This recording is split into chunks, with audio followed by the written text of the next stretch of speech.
Hello and welcome again सबैजनाहरूलाई। आज म तपाईलाई 2078 को लास्ट वन भिडियो प्रोभाइड गराउँदैछु जुन चाहिँ क्वेसन नम्बर 14 को रहेको छ। र यो भन्दा अगाडिको भिडियो म तपाईलाई अलरेडी क्वेसन नम्बर 12 सम्म भिडियोहरु प्रोभाइड गराइदिएको छु र तपाईले भन्नुहुन्छ पक्कै पनि क्वेसन नम्बर 9 को छैन, 10 को छैन, त्यस्तै गरी तपाईहरुको 13 को छैन र अब चाहिँ तपाईले चाहिँ लास्ट वन भिडियो भन्नुभएको छ तर क्वेसन नम्बर 15 को पनि छैन। यो क्वेसनहरु चाहिँ अलरेडी तपाईलाई 2077 मा आएको क्वेसनहरु छ र यसको भिडियो पनि अलरेडी तपाईलाई प्रोभाइड गराइदिएको छु। र यदि तपाईलाई क्वेसन सोलुसनको ह्यान्ड रिटन पीडीएफ चाहिएमा 74 देखि 78 सम्मको मलाई प्रश्न इनबक्स गर्नु होला, म तपाईलाई प्रोभाइड गराइदिने नै छु।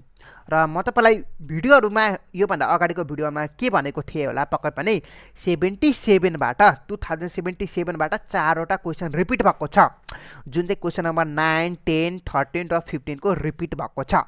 यसको अलरेडी भिडियोहरु प्रोभाइड गराइदिएको छु जुन चाहिँ 77 को सोलुसनमा हेर्न सक्नुहुन्छ। र आजको भिडियोमा हामी चाहिँ लास्ट वन भिडियो जुन चाहिँ क्वेशन नम्बर 14 को रहेको छ र 15 को अलरेडी तपाईलाई प्रोभाइड गराइदिएको छु 77 मा हेर्न सक्नुहुन्छ। र यसमा चाहिँ हामीले के भनेको छ भन्दाखेरि पार्शियल डेरिभेटिभ निकाल्न भनिएको छ। चिन्ता नगर्नु होला, कसरी सोलुसन गर्ने रहेछ, कसरी सल्भ गर्ने रहेछ इजी वेमा तपाईलाई बुझाइदिन्छु। सो यो भिडियो चाहिँ अन्तिमसम्म हेर्नु होला र यस्तै खालको भिडियोहरु पनि अलरेडी तपाईलाई प्रोभाइड गरिदिएकै छु। आइयो तपाईले हेरिसक्नु होला र यदि हेर्नु भएको छैन भने प्लेलिस्टको लिंक तल डिस्क्रिप्सनमा राखिदिएको छु, त्यहाँबाट गएर हेर्न सक्नुहुन्छ। र मेरो म्याथमेटिक्सको प्लेलिस्टको चाहिँ जति पनि भिडियोहरु छ नि सबै तपाईले राम्रोसँग हेरेर जानु भयो भने एक्जाममा म तपाईलाई ग्यारेन्टी दिन्छु राम्रो भन्दा राम्रो मार्क्स चाहिँ तपाईहरुको आउँछ। सो तपाईले जति पनि भिडियोहरु अवेलेबल गरिदिएको छु सबै तपाईले राम्रोसँग हेरेर जानु होला। र यो चाहिँ पार्शियल डेरिभेटिभ चाहिँ एकदमै सजिलो छ, चिन्ता गर्नु पर्दैन। यो चाहिँ तपाईलाई अन्तिमसम्म हेर्नु होला। भिडियोमा तपाईलाई कसरी प्रोभाइड गराइदिन्छु, यो चाहिँ कसरी एक्सप्लेनेसन गर्छु, सब डिटेलमा एक्सप्लेनेसन गर्दिन्छु, तपाईले अन्तिमसम्म हेर्नु होला। र यदि तपाईलाई सोलुसनहरु यो ह्यान्ड रिटन सोलुसन चाहिएमा मलाई प्रश्न इनबक्स गर्नु होला। र यस्तै खालको भिडियोहरु पनि तपाईलाई अलरेडी अपलोड गर्दैकै छु र अपकमिङ भिडियोहरु पनि अपलोड गर्ने नै छु। सो त्यसको लागि मेरो च्यानललाई सब्स्क्राइब गर्नुभएको छैन भने सब्स्क्राइब गरिदिनु होला, लाइक शेयर कमेन्ट गर्न नबिर्सनु होला। सो अब कुनै पनि ढिला नगरिकन अब हामी चाहिँ लास्ट वन क्वेशन जुन चाहिँ 78 को लास्ट वन क्वेशन सल्भ गर्दै छ। यो क्वेशन रहेको छ है त। ल लेट्स सी के गर्ने रहेछ।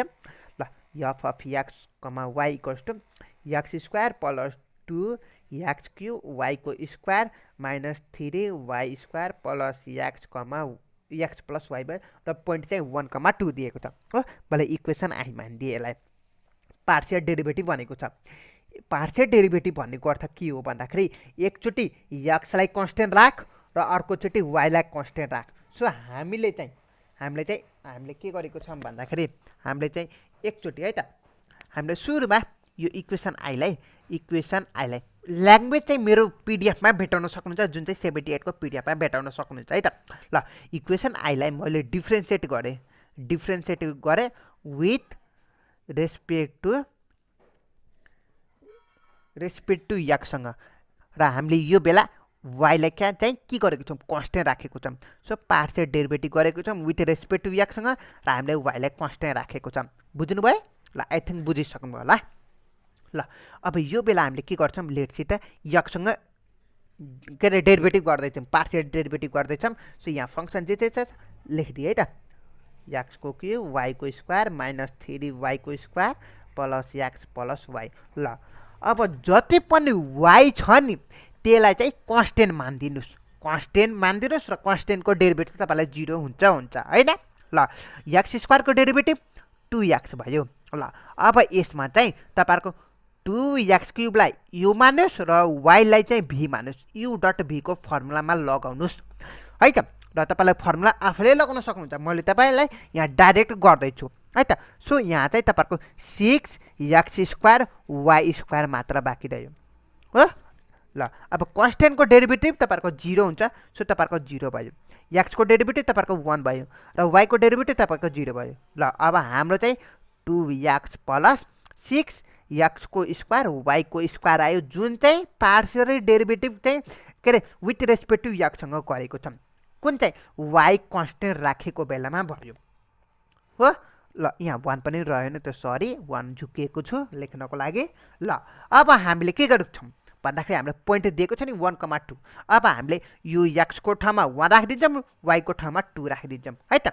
ल एट 1,2 भनिदिन्छौँ र त्यसपछि हामीले चाहिँ पोइन्ट राख्न थाल्छौँ है त। dx र dy भयो र पोइन्ट चाहिँ तपाईँको 1,2 भयो। ल अब हामी चाहिँ 2 इन्टु x को ठाउँमा 1 राख्यौँ, 6 इन्टु x स्क्वायर को ठाउँमा 1 को स्क्वायर इन्टु y को स्क्वायर को ठाउँमा 2 को स्क्वायर भयो प्लस 1। ल अब 2 प्लस 4 इन्टु 6 24 प्लस 1 गर्नु त तपाईँहरूको कति आउँछ भन्दाखेरि 27 आयो। यो चाहिँ तपाईँहरूको विथ रेस्पेक्ट टु एक्ससँग गर्दाको 27 भ्यालु आयो र फङ्सन यो आयो। अब हामीले चाहिँ इक्वेसन आईलाई नै विथ रेस्पेक्ट टु वाइसँग गर्छौँ है त। हामीले वाइसँग गर्छौँ र यो बेला एक्सलाई चाहिँ कन्स्टेन्ट मान्छौँ है त। ल लेट्स सी के हुँदो रहेछ।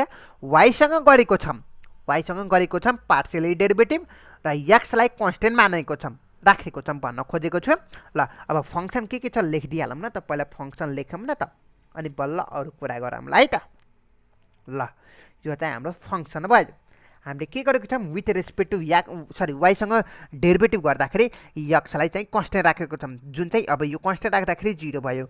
अब यसको डेरिभेटिभ चाहिँ फेरि पनि भनेको छु, यसलाई चाहिँ यु मान्नुहोस्, यसलाई चाहिँ भी मान्नुहोस्। यु डट भीको फर्मुलामा युज गरेर तपाईँले क्यालकुलेसन गर्न सक्नुहुन्छ।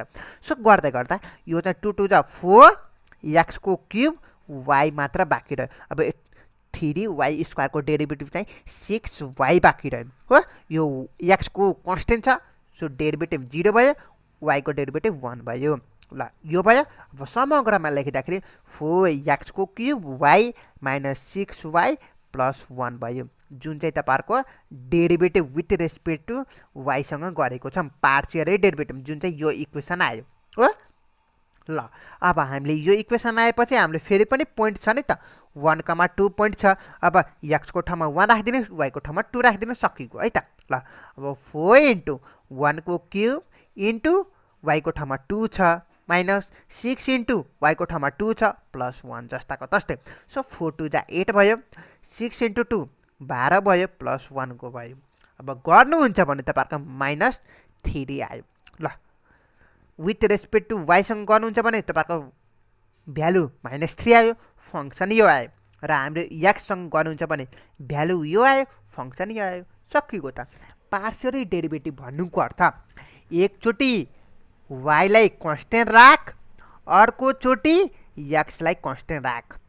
एकचोटि वाइलाई कन्स्टेन्ट राख, अर्कोचोटि एक्सलाई कन्स्टेन्ट राख हो। पार्सियल डेरिभेटिभ भन्नुको अर्थ यही हो। ल यसमा चाहिँ धेरै जस्तो विद्यार्थीहरू चाहिँ कन्फ्युज नै हुन्छ।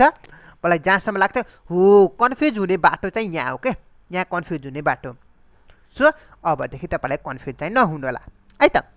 ल आई थिङ्क तपाईँलाई चाहिँ यो क्वेसन नम्बर 14 को बुझिसक्नु होला मलाई जहाँसम्म लाग्छ। र यदि तपाईँलाई कुनै पनि कन्फ्युजन डाउटहरू भयो भने मलाई पर्सनली मेसेज गरेर सोध्न सक्नुहुन्छ अथवा कमेन्ट गरेर सोध्न सक्नुहुन्छ। र यही नै रहेछ हाम्रो 2078 को क्वेसन सल्युसनको CSIT फर्स्ट सेमिस्टरको 14 नम्बर जुन चाहिँ लास्ट वान भिडियो रहेको छ। र 15 नम्बरको अलरेडी तपाईँलाई भिडियो प्रोभाइड गराइदिएको छु, प्लेलिस्टमा गएर हेर्न सक्नुहुन्छ। र यदि तपाईँलाई क्वेसन सल्युसन चाहिएमा 74 देखि 78 सम्मको मलाई प्रश्न इनबक्स गर्नु होला, म तपाईँलाई प्रोभाइड गराइदिने नै छु। सो अब चाहिँ म तपाईँलाई यति नै रहेको छ 78 को सोल्युसनहरू र फर्दर भिडियोहरू पनि तपाईँलाई प्रोभाइड गराइदिने नै छु।